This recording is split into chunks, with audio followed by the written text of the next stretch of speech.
Hi, this is the third part of ADHD. Today we're going to talk about time management and understanding sequence. Time management and understanding sequence. Our ADHD kids having problem in both points. We'll begin by understanding the sequence. Sequence like when I ask the kid to do some steps one after the other, 3 4 steps, he is going to do the first step and forget the rest, or first and second and forget the rest, etc. So this is related to their attention deficit, and then the perception, and then the memory. They will not remember. So please we have to help them to understand the sequence and to give the sequence how we are going to make this, to give their attention while we are explaining those.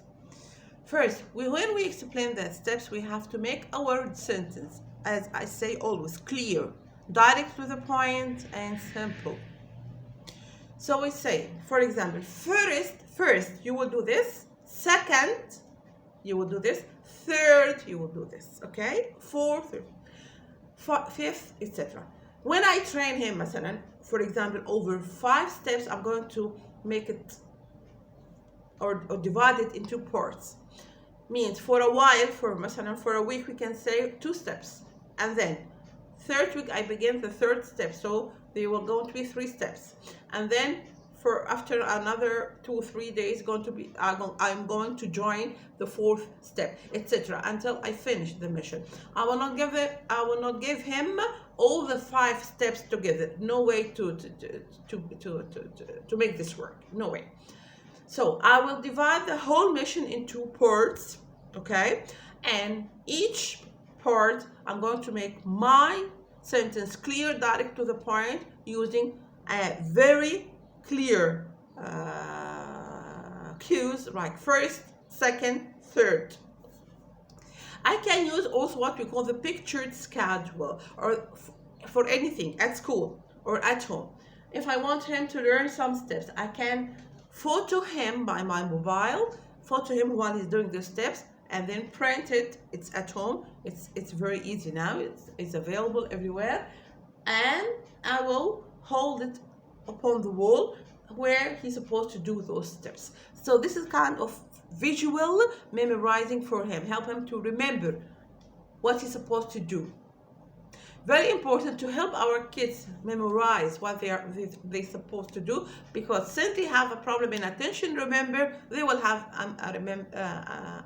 a problem in memory directly. Also,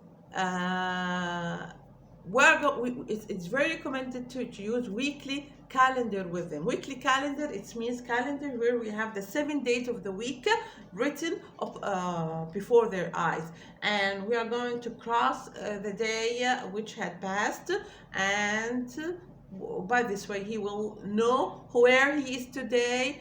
Today, for example, it's Monday. Okay, so he will know that yesterday was Sunday, and tomorrow is going to be Tuesday, and there are 7 days in the week, etc. All those things make him feel that everything had a sequence. It's not nothing in the world just apart by himself, because he is feeling losing, and he feels lost. So we want to make him feel secure and always to know where he is. So weekly calendar, he will know that today is Sunday, okay? And also we're going to talk about what kind of clock which is preferred to use later. Anyway, analog clock is much better and preferred than digital ones, because the digital ones will tell him it's 2.3, it's what is this? But analog clock will tell him, will let him feel that he is in the middle of the day. There is hours went and there is hours will come. In the morning I was at school, now I am at home. After a while I'm going to visit somebody, and you're going to talk with your kid at home. where you were in the morning, what we will go, where we will go in the afternoon, etc. And in school also it is the same. Also, it's very important also to for the kids, where we want first to have the next one slide.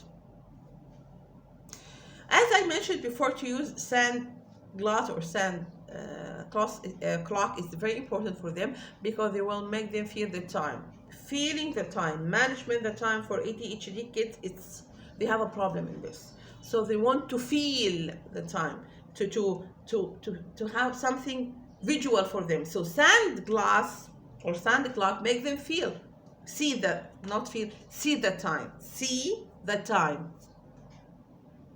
So we have sand glass, 10 minutes, 30, 15 minutes, etc. We can buy all kinds, until, because we are going to improve our kids, inshallah, and we're going to increase their attention period.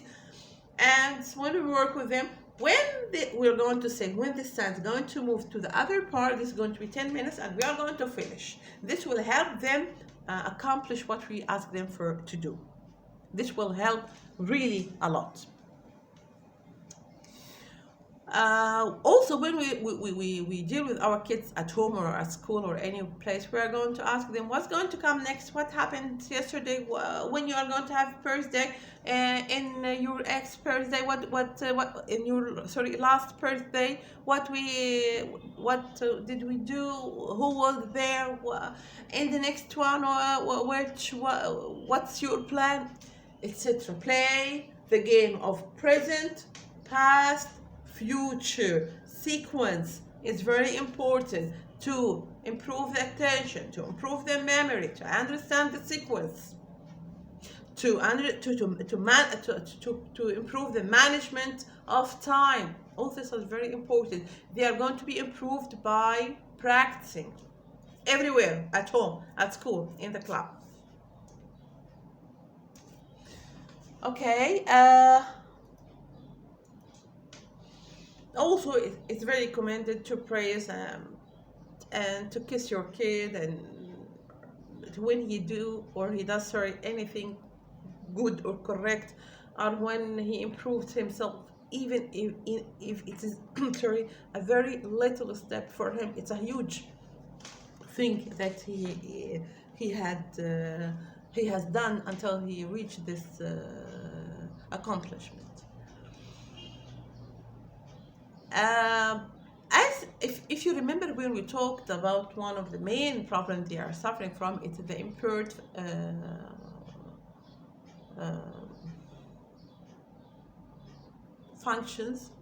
executive functions, the impaired executive function skills, that they have a problem in this. So they cannot make priority, they cannot have the organize themselves, they cannot make by the end they will not be able to make the correct decision plan, etc. So it's very important to help them practicing this by asking them, for example, as a mother, help me out on this, I can't make priorities of what I supposed to do tomorrow, could you help me out of this? He's going to say, for example, in the morning you can do this, because you're in your best case, because it's going to repeat the same sentence we used to deal with them.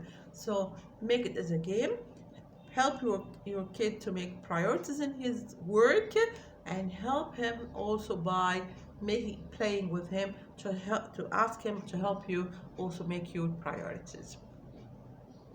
Use planners. Of course, the planner is a great help. By the beginning of the year, there are the different kinds of planner. Go and plan and buy some of them and keep it at home. You can make a home planner, write all the important events of your family with a color, and in the same planner you are going to write the important school events in the same planner with a different color. You can of course do whatever you want. You can invent what is the best for your kid. As always we say, every kid is one case, what can go very good with one will not work with the other. So you are the best one to invent the best way to deal with your kid. This is your main mission, this is your main work. Everybody after this is going to help you, but you are the main one in this game. So find out the best way could work for your kid. This is the end of the third part. Thank you, and until the next part. Goodbye.